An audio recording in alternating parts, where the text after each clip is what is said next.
Council agenda, Township Parsippany-Troy Hills, regular Township Council meeting of January 21st, 2025. Posting of notice. Adequate notice of this meeting has been provided in accordance with the requirements of the Open Public Meetings Law by filing the notice in the office of the Township Clerk and by posting the meeting notice on the bulletin board at the Municipal Building on December 2nd, 2024, which remained posted since that date. A legal notice appeared in the Daily Record and the New York Star Ledger on December 6th, 2024. Can I please ask everyone to rise for the flag salute?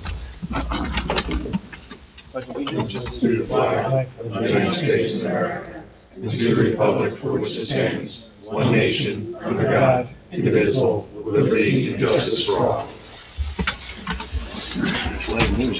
Okay, roll call. Mr. Hernandez. Here. Mr. McGrath. Here. Mr. Musella. Here. Mr. Neglia. Here. Mr. Karifi. Here.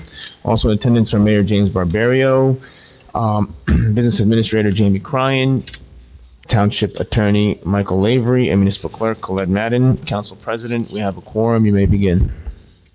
Good. Okay, upcoming meetings, February 4th, 2025 at 6:30 p.m. is the agenda meeting. February 18th, 2025 at 7 p.m. is the regular meeting.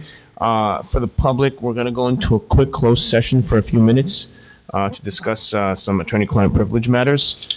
With that being said, I'm going to go ahead and read the executive resolution.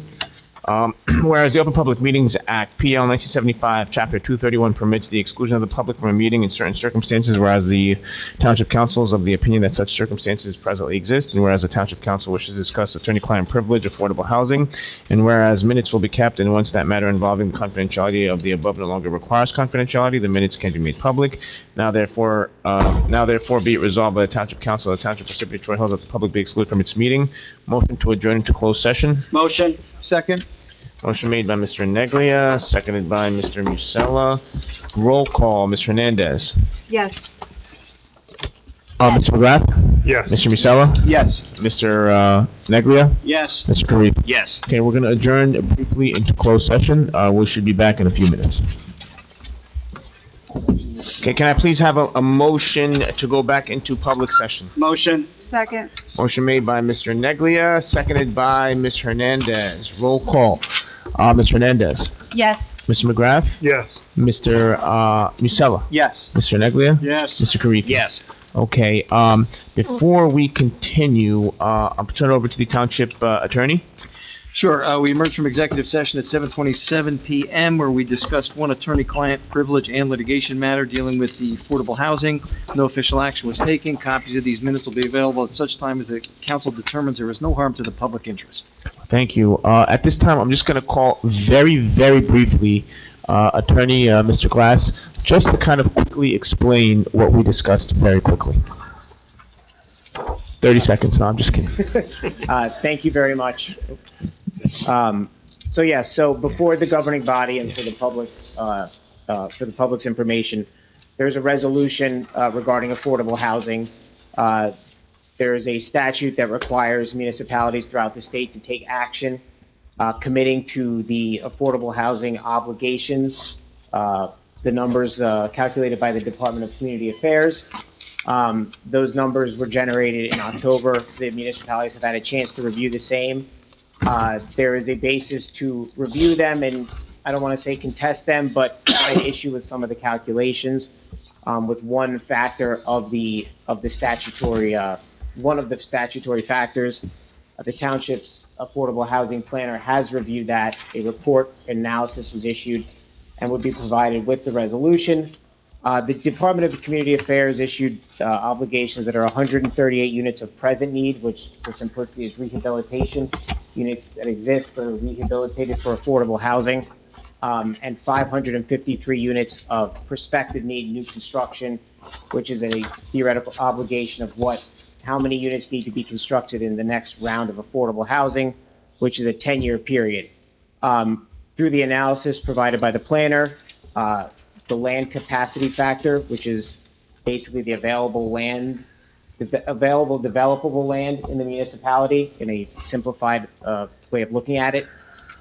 He's reviewed that and determined that a more appropriate, a modified obligation would be 496 units. That's not a number that would actually be constructed, but that is the obligation. The municipalities have to act on or before February 3rd, after which they have to transmit their resolution, in essence, file it. So that's what the governing body has before it. And then down the road, on or before June 30th, the municipality would adopt a housing element and fair share plan to put the numbers into play and address the needs through adjustments, credits, and otherwise. So that's a little bit of what the governing body has before it, and hopefully provides an overview for the public about what is going on here and what the resolution addresses. Thank you, Mr. Glass. Thank you. Thank you for that. Okay, moving along, going right into public session. At this time, I'd like to entertain a motion to open up the public session. Motion. Second. Motion made by Mr. Neglia, seconded by Ms. Hernandez. Roll call, Ms. Hernandez. Yes.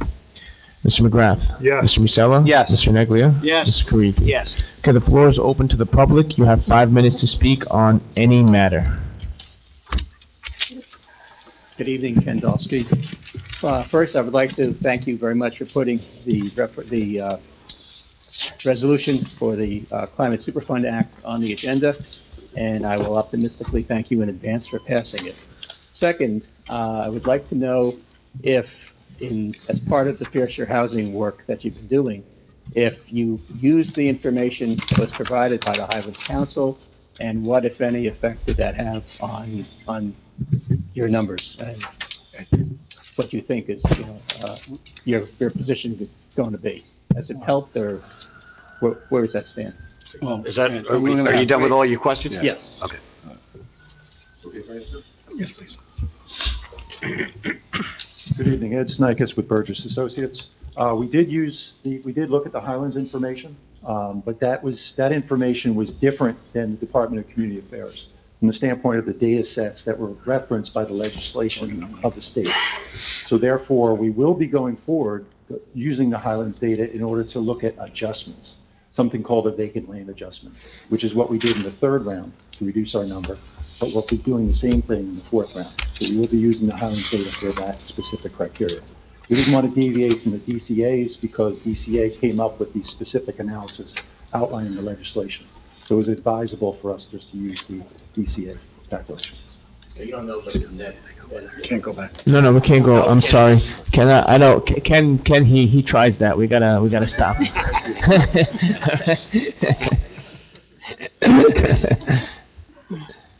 Public session closed. Hey, Nick. Nick Komiak from Lake Hiawatha.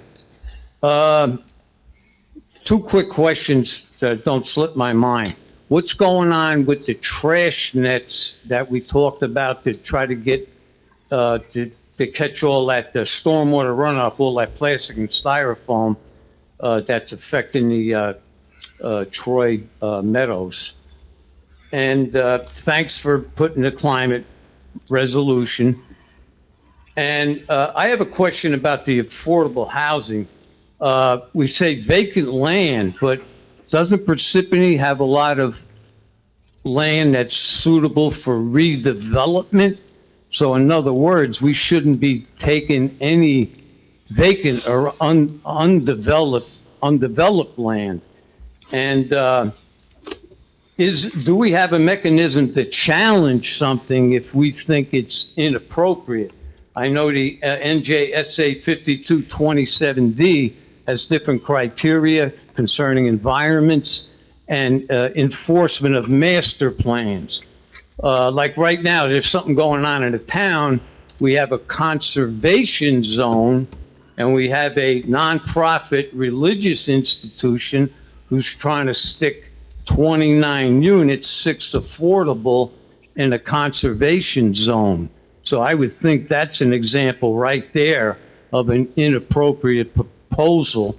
And I guess the main question would be, is the town zoned? Do we have zones that we know this affordable housing is going? So it would be mostly redevelopment and zones that we've established already. Because to me, this whole thing going on in South Beverly, it almost sounds like they're like a spot zone. You take a conservation area and you want to put affordable units, or they're using a ploy of affordable units to get their apartment complex. So if I made any sense and you can answer any of those questions, I'd appreciate it. I forgot the second thing I was going to ask, the trash nets, and there was something else, but I'll think of it next time. All right, so long. Well, I think with number one, with the wildlife preserves, I believe 4 or 5 meetings ago, there was supposed to be a meeting between the administration and wildlife preserves. I don't know if that's happened. No, there wasn't. Okay. Mike can answer, I'm sorry, council can speak to that. Yeah, There was no some- number, excuse me? some insane number that they were trying to charge us or something. Oh, yeah. So that has not been resolved yet. You might remember that there was a trustee from Wildlife Preserves that says that I was mistaken, but I had a copy of the letter from her attorney in front of me, which said that they wanted upwards of, it's over $1 million for an easement that we already have there. So I sent in October, I sent a copy of all of the documents. They submitted a site plan, I think in 2021, which their own site plan delineated our sewer easement going through 2 of their lots. So I think it's hard for them to argue that they weren't aware of the easement. So I'm waiting for a response. I sent a follow-up letter a week ago to their attorney saying, hey, I sent you this information back in October. We'd like an answer. So that's kind of where we are. And then I think on number 3, we can't comment on any applications before the zoning board. Correct. Anyone else? Come on up, Bob.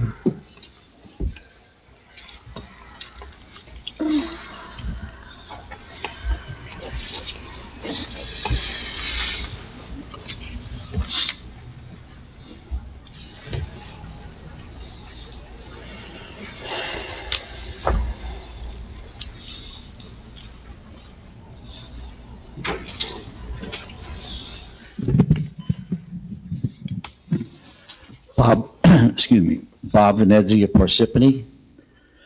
The Climate Superfund Act, or CSA, is a bad bill, which should not be supported in a resolution by any council member for the following reasons.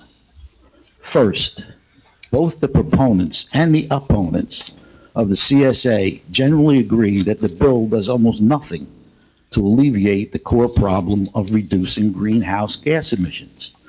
The one thing CSA does do is generate large amounts of tax revenue, which is why I describe it as a money grab created to help balance a fiscally unsound state budget. Supporters will tell you that the proceeds of the CSA can only be used for qualified expenditures, but the economics textbooks don't consider the fungibility of money and the resourcefulness of politicians. Many qualified CSA expenditures, such as upgrades to roads, sewers, and water systems, heating and cooling systems, etc., already exist in the general budget.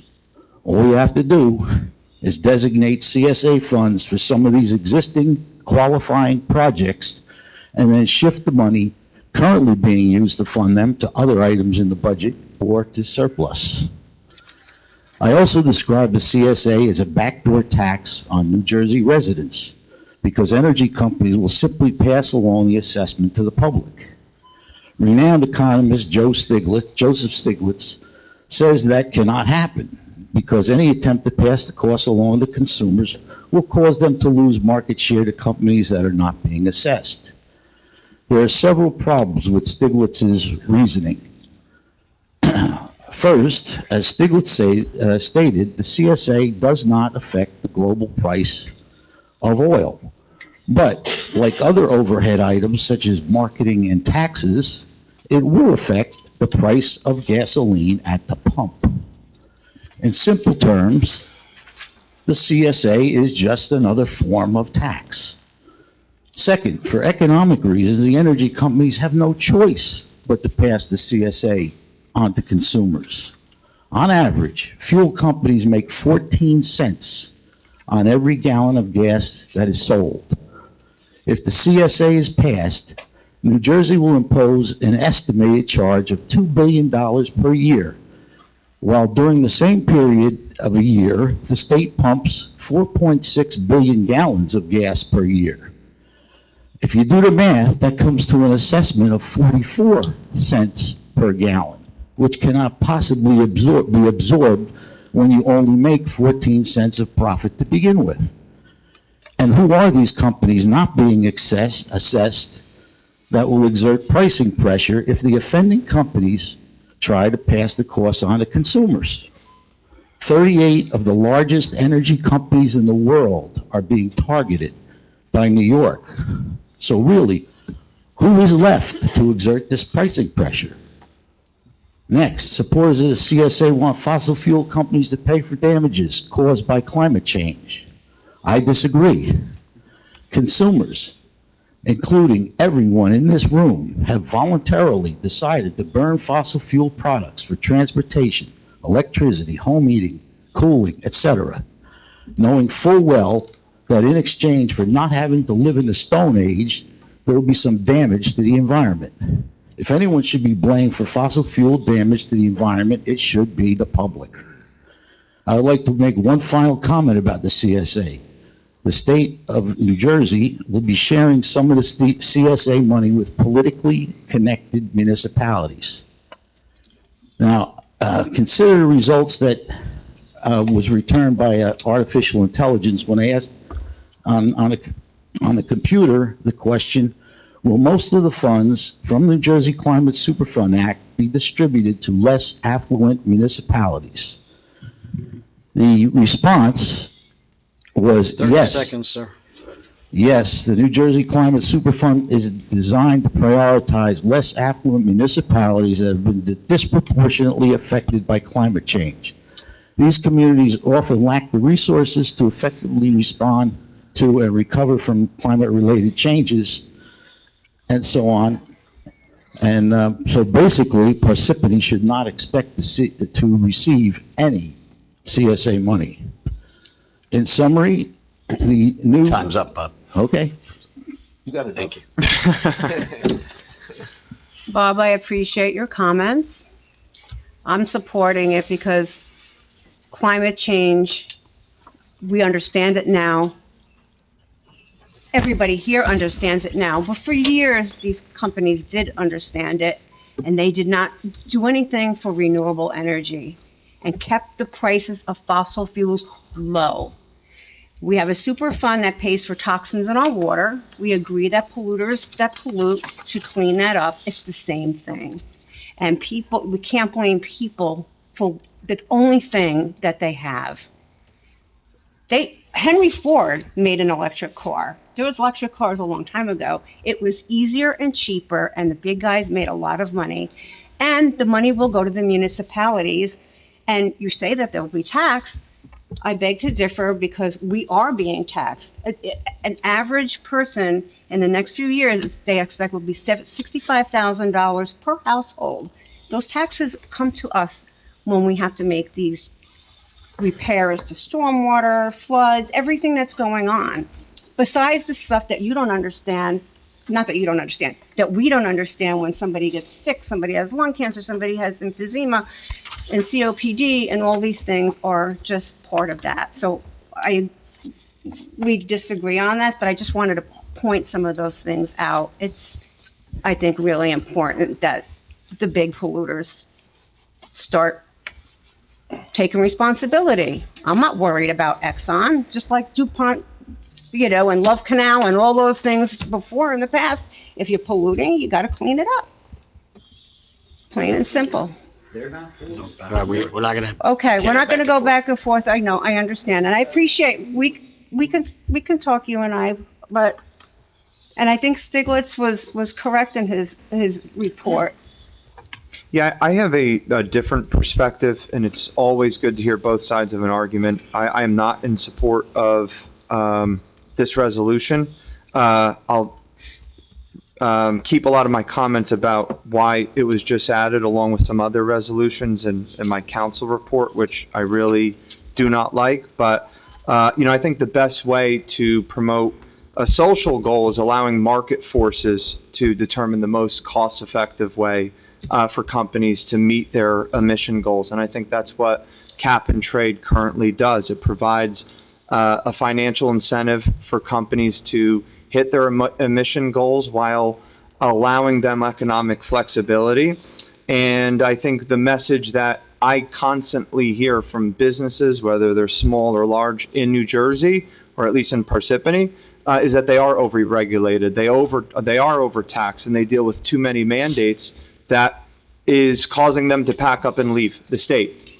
So, I, do not also like using the power of government to target and punish companies because they are not aligned with a particular social goal of whoever happens to be in charge. So, Well, that's going to change in the next few years, so I'm glad at the state level we might be taking care of. What's going to happen nationally is all those mandates are going out the window. So if we're on the state level, if the municipalities like Parsippany can get some funding for these issues, I think it's fine, because cap and trade hasn't been working. and I If also all that think, stuff was working, we would be Mayor- using these fuels. Mayor, did you get a chance to reach out to the League of Municipalities? Right, we did. Yes. But they haven't responded back yet. Oh, good. I know, no, so Okay. I'm gonna be checking, tomorrow with the president of the league. So I think maybe we could consider pulling it I would until we like hear. you not to pull it from the agenda, please.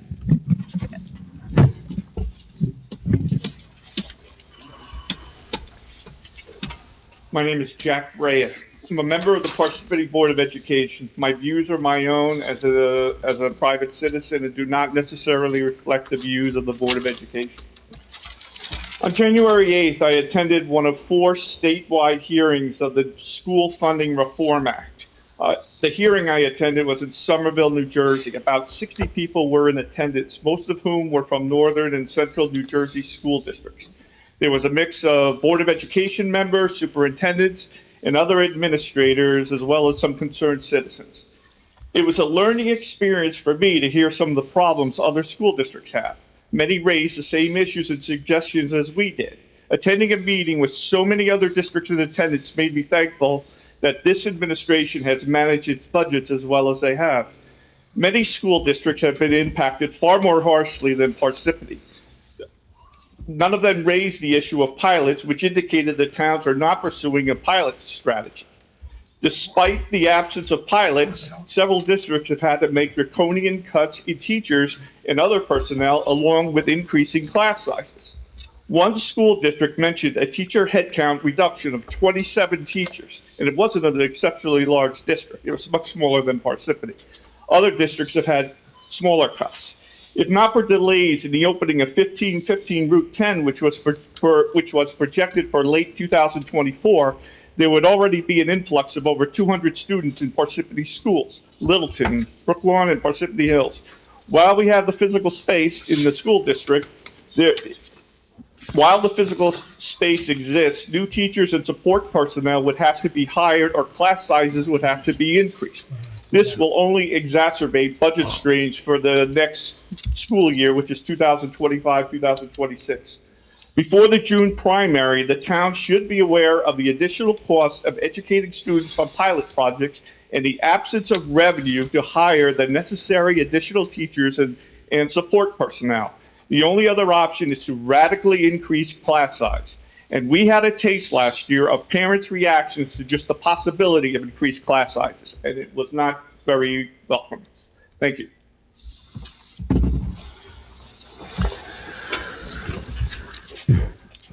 Seeing no one else, I'd like to entertain a motion to close the public session. Motion. Second? Motion made by Mr. Neglia, seconded by Mr. Hernandez. Roll call, Mr. Hernandez? Yes. Mr. McGrath? Yes. Mr. Musella? Yes. Mr. Neglia? Yes. Mr. Karifi? Yes. Motion passes. Moving along to the consent agenda. Be it resolved, all items listed with an asterisk are considered routine and non-controversial by the Township Council and will be approved by one motion. There will be no separate discussion of these items unless a council member so requests, in which case the item will be removed from the consent agenda and considered in its normal sequence on the agenda. A motion to approve the consent agenda, please. Motion. Second. Motion made by Mr. Neglia, seconded by Mr. Musella. Roll call. Mr. Hernandez. Yes. Mr. McGrath. Yes. Mr. Musella. Yes. Mr. Neglia. Yes. Mr. Karifi. Yes. Motion passes. Approval of minutes. Can I please have a motion approving the minutes of November 12th, 2024 and November 26th, 2024? Motion. Second. Motion made by Mr. Neglia, seconded by Mr. Musella. Roll call. Ms. Hernandez. Yes. Mr. McGrath. Yes. Mr. Musella. Yes. Mr. Neglia. Yes. Mr. Karifi. Yes. Okay, motion passes. Moving along to presentations and reports. Mayor? Thank you, Clyde. Well, I don't have to give you the affordable housing update, that was done tonight, but I do want to bring up Resolution 2025-038, creating a Mount Laurel Subcommittee to assist the township in addressing the affordable housing issues, and the two members are from the planning board, and that's the chairman, Tom Dinsmore, and Class 3 member Jennifer Smith, who will be, meeting with us I guess we call for a meeting. On January 8th, I had the incredible privilege of accepting a $1,000 donation check for the Parsippany Food Pantry, and I want to thank Unity Bank, Deval Bott, the manager of Unity Bank, and Blake Hiawatha and Carmen Serrato, the business development. When I got there, I have to tell you that check's going to go a long way. Our food pantry was not depleted, but it was very low, so I thank them so very much for, helping out Parsippany here. Also, on Saturday, January 11th, I was joined by the owners, Vijay Joshi and Akshay Joshi, general manager of Nestle Cafe Montez, the assistant general manager, Esper Navarro. We held a ribbon cutting for the rebranding of Hilton-owned Sonesta Suites to Homewood Suites, located at 61 Interface Parkway. Joining me were Council President Paul Karifi Jr., Council Vice President Frank Neglia, and Councilmember Justin Masella. So I thank you guys for being there. Also, I had a meeting with the LPPOA, that's the Lake Parsippany Peoples of America Association, to discuss improvements around Lake Parsippany that are the responsibility of the township. So there will be a coordination between the township and the LPPOA. Also, I met with Ferrin Pharmaceutical last week. It was a meeting that I had with them when I first came back as mayor, because they added on an addition to their building. And I have to tell you, Ferrin's been a great addition to the township. They're very involved in the high schools with the science, technology, engineering, and mathematics, and that's the STEM program. As you know, we've been getting a lot of water main breaks. Excuse me, I gotta try this cough. Water main breaks in Parsippany. I want to thank the water department, the men that go out there and repair that so we can have our water and all that stuff. They've been doing a fantastic job. Also, I would like to take a great thanks to the blue collar workers. Thank you, Michael, for this past snowstorm. I was out there on Sunday night, and I have to tell you, nonstop, around the clock. Got a lot of kudos from the residents, thanking you for all the hard work that you've done, and that's really important. That kept our road safe. Our emergency vehicles were able to get through, so we can't really do much without them out there protecting us. So thank you once again. Also, on a very sad note, I want to pass it to Mr. Joseph Janone Sr., who was an icon in Parsippany. As you know, we have a ballpark named after him, Janone Field. A lot of the beautification that you see in town was instrumental through him over the years that he was the Parks and Forestry Director. And I thank him wholeheartedly. He will be greatly missed. Also, the only thing I want to add here is, I know Jackie said you went to a School Funding Reform Act meeting.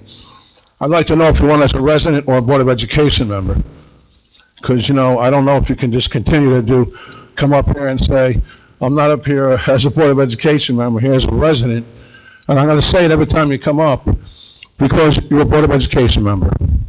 No matter how you dice it and slice it, that's what you are, and you represent the Board of Education. That's what you do. So, if you don't represent them, then I guess you're not a Board of Education member. So when you keep coming up to say that, it's kind of comical, because you either wear the badge or you don't wear the badge. So with that being said, I guess you went there as a Board of Education member, correct? All right, that's good. And you reported back as a resident. That doesn't make sense to me, but okay. Anyway, but thank you, Council President, for giving me this opportunity. Thank you. Township Council?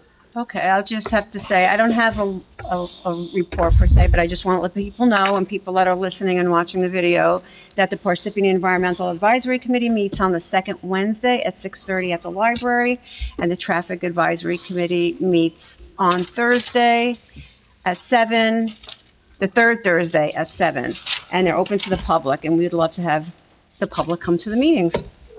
That's it. Anyone else? Yeah, I'll go. I would just like to, before I get into my report, I recall that the township clerk sent out a very strong email about preventing the constant addition, last-minute additions to our agenda, especially on the day of a council meeting. So, I walked into 3 or 4 new resolutions that weren't on, that I didn't have a chance to review. The public probably didn't have a chance to review. So I want to insist and ask, Council President, that we follow that practice, because I just don't think it's right by the public.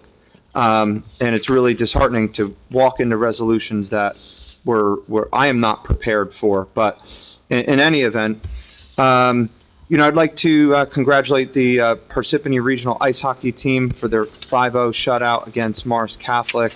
They did a great toy drive for kids in the pediatric unit. So it was good to see them doing something really great for other kids that are in need. Completely agree with our blue collar, emphasizing the good job our blue collar workers did in Pudding Stone. I know they did a fantastic job with the plowing and the salting up there, so we greatly appreciate it. I've been hearing a lot of comments about, North Beverwick and the streetscape. I'm not casting stones at anybody, but is there anything that we can do whenever we're having road work done where roads are being dug up, the repaving, like it was with Baldwin from third-party contractors, tends to be, not as good as we would like it to be. Is there any way that we can, make some changes there? I think that would be great. And the last, thing that I'll end on is on the Board of Education audit. What the status is. Well, I did listen to the December 19th Board of Education meeting. I wasn't at it because my wife went into labor that day, but I did listen to it. And from that meeting, I heard it was, their audit was completed early. They have no internal control problems. And about 5 months ago, there was this huge rush to spend about $18,000 on doing the audit. So I would just like an update on it. How much have we spent? What's been found? When the data is going to be released to the public? And that's all I have. Well, I'd just like to address your first couple things. First off, the closed session tonight was a matter of doing business. We were told there's a deadline and that this needed to be done. I was not going to put the town at liability, make us liable, when we're not going to have another council meeting prior to this vote needing to be done. So I wasn't going to leave the town out to dry and put us at risk of losing our immunity. So that's why this was added. No, I'm sure, no, I'm not saying you shouldn't put things on that are of utmost importance, but if something like that is so important to us, and that would be the consequence of not adding it, we got our agenda on Friday. Why wasn't it added beforehand? We had a 3-day weekend. We had a holiday in there. And we also had a major storm too, so. No, I understand, but we received our agenda before all this. Right.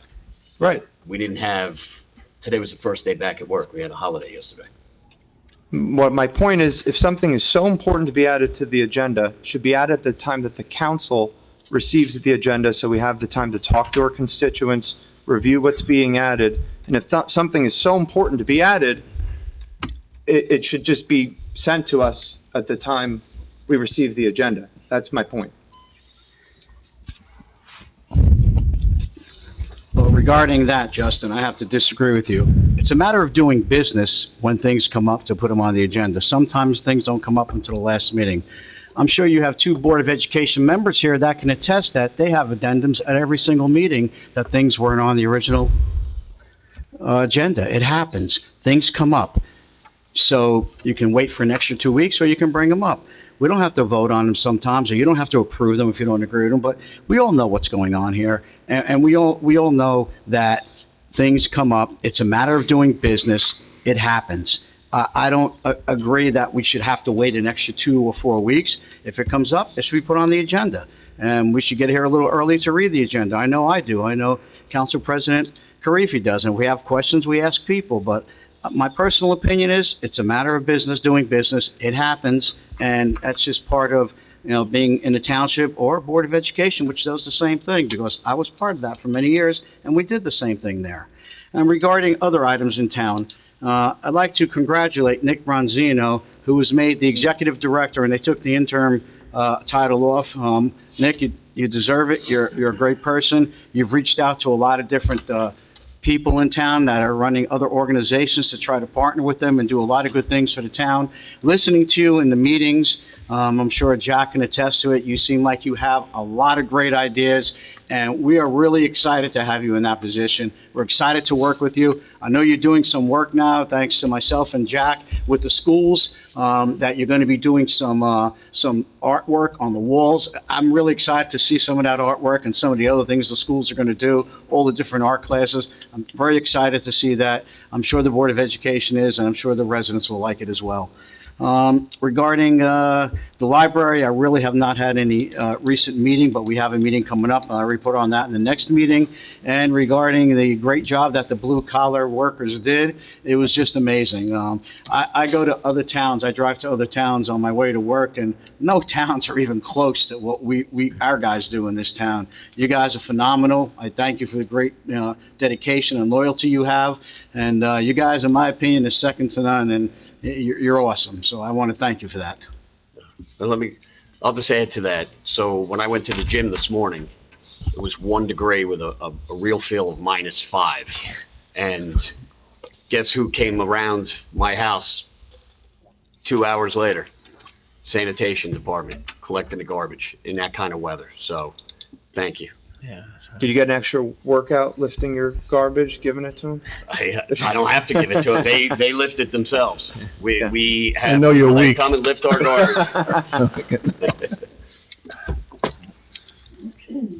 Township Attorney? Hey, Township Attorney? No report this evening, Council President. Business Administrator? Thank you, Council President. Just going to add on to the accolades for the public workers, and thank you for the job you did during, a heavy snowstorm and incredibly cold weather, and that you continue to do. It's exemplary work under extraordinary circumstances, and it is appreciated, as you can tell. Wanted to also talk about the affordable housing resolution that is on there. It basically, thank you to Dustin, who is our affordable housing and our redevelopment council, and Ed, who is our township planner, and focusing more on affordable housing right now, and cannabis too. Thank you for all your good and hard work over the last couple of weeks and months on this issue, and your continued work over the next couple of months until the June 30th deadline to present our plan. This resolution was necessary because there is a January 30th deadline that we had to meet. We are accepting, or we're committing to 138 present need number that DCA told us was our number, and we're committing to 496 units. It's a 10% reduction of their 553 number that they said that we needed to fulfill. I'm not going to go into the whole report, into everything that was been talked about, but there's 3 different categories that made up the numbers that DCA came up with. Ed and Dustin focused on one of the categories where there was some issues, and they identified those issues, and we have a better number. And now with the plan, there's a possibility of making that number a little bit more possible for us. We'll see as we go through it. And the Highlands data will be used for that portion of it. Also wanted to mention, as far as cannabis goes, we had hoped to have the zoning portion of it on for this meeting for introduction. It will be on for the next meeting. We had 2 entities that were approved back in 2022. We had to make sure that they fit in with the zoning of this. So it just, a small little complication that came up that really wasn't that small. And we just want to make sure we're doing it right. So that should be ready for the next meeting. The other thing that's on here is an item on the agenda was the changing of, or accepting the extension of our budget deadline. DCA and local finance board this year has allowed for an extension of the deadlines. Usually, it's pretty much done every year on a case-by-case basis. This year, they want you to, if you're going to accept the extended deadlines, to do it through the governing body, so the governing body is involved, and so members of the public have an understanding of it. So we should be right on target to where we were. We're appreciative to the local finance board for allowing us to do this with, the other 500+ municipalities as well, because it's the perfect time for us because, we have a new CFO and getting her up to speed. And with that, I want to thank Len Ho, who has resigned his position. Len was a professional throughout, incredibly dedicated person to this municipality, and such a professional that he did not, give 2 weeks notice or 3 weeks notice. He extended until we were able to get our feet under us from a finance perspective with Angelica here. And it's really refreshing to see people like that. So we're going to miss him, but we do wish him well, and we thank him for everything that he did. And that's all I have. Thank you. Okay, I have no report. Moving along to ordinances, none. Non-consent agenda, R 2025-38, extending the 2025 budget introduction and adoption dates. Motion to approve. Motion. Second. Motion made by Mr. Neglia, seconded by Mr. Hernandez. Roll call, Mr. Hernandez. Yes. Mr. McGrath. Yes. Mr. Musella. Yes. Mr. Neglia. Yes. Mr. Karifi. Yes. Motion passes. R 2025-39, creating a Mount Laurel subcommittee to assist the township in addressing affordable housing issues. Motion to approve. Motion. Second. Motion made by Mr. Neglia, seconded by Ms. Hernandez. Roll call, Mr. Hernandez. Yes. Mr. McGrath. Yes. Mr. Musella. Yes. Mr. Neglia. Yes. Mr. Karifi. Yes.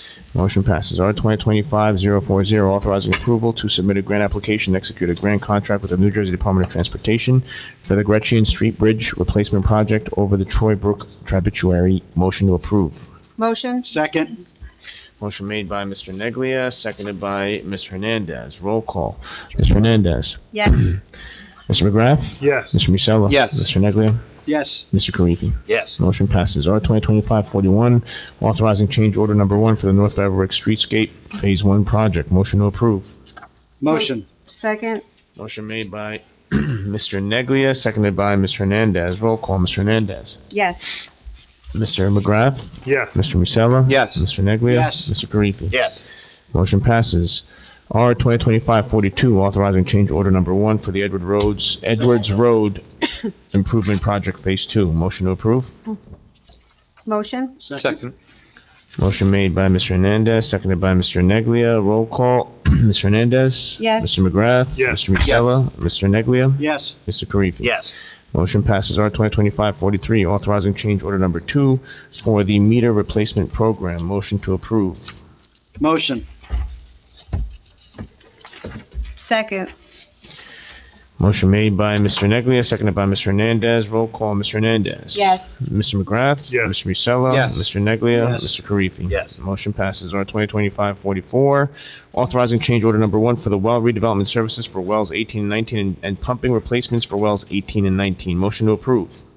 Motion. Second. Motion made by Mr. Hernandez, seconded by Mr. Neglia. Roll call, Mr. Hernandez. Yes.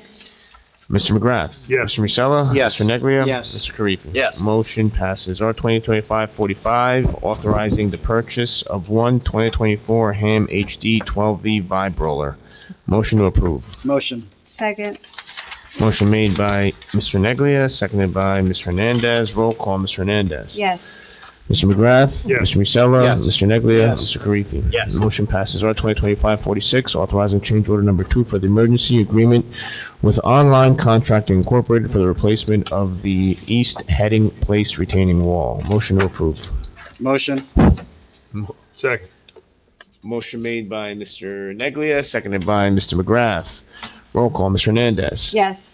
Mr. McGrath? Yes. Mr. Musella? Yes. Mr. Neglia? Yes. Mr. Karifi? Yes. Motion passes. R 2025-47, authorizing the settlement of Troy Hills Villages Partnership versus Parsippany, docket MRS L 822-24. Motion to approve. Motion. Second. Motion made by Mr. Neglia, seconded by Mr. Hernandez. Roll call, Mr. Hernandez. Yes. Mr. McGrath? Yes. Mr. Musella? Yes. Mr. Neglia? Yes. Mr. Karifi? Yes. Motion passes. R 2025-48, supporting the passage of the New Jersey Climate Superfund Act. Motion to approve. Motion? Second. Motion made by Mr. Hernandez, seconded by Mr. Neglia. Roll call, Mr. Hernandez. Yes. Mr. McGrath? Yes. Mr. Musella? No. Mr. Neglia? Absolutely yes. Mr. Karifi? Yes. 4-1, motion passes. R 2025-49, committing to fourth round affordable housing project need as calculated by DCA and prospective need number as modified herein. Motion to approve. Motion. Second? Motion made by Mr. Neglia, seconded by Mr. Hernandez. Roll call, Mr. Hernandez. Yes. Mr. McGrath. Yes. Mr. Musella. Yes. Mr. Neglia. Yes. And Mr. Karifi. Yes. Motion passes. Approval of payroll and bills list. CFO Angelica Sabatini recommends authorization for payment. One, authorizes payment of the January 7th, 2022 regular and miscellaneous payroll estimated at $1,650,000, and for the January 31st, 2025 estimated $1,700,000. And then number two, payment of bills from voucher list 111625, which is $1,773,493.95. Motion to approve. Motion. Second. Motion made by Mr. Neglia, seconded by Mr. McGrath. Roll call, Mr. Hernandez. Yes. Mr. McGrath. Yes. Mr. Musella. Yes. Mr. Neglia. Yes. Mr. Karifi. Yes. Can I please have a motion to adjourn the meeting? Motion. Second. Motion made by Mr. Neglia, seconded by Mr. McGrath. Roll call, Mr. Hernandez. Yes. Mr. McGrath. Yes. Mr. Musella. Yes. Mr. Neglia. Yes. Mr. Karifi. Yes. Have a good night, everyone. Good stuff. Night, everyone.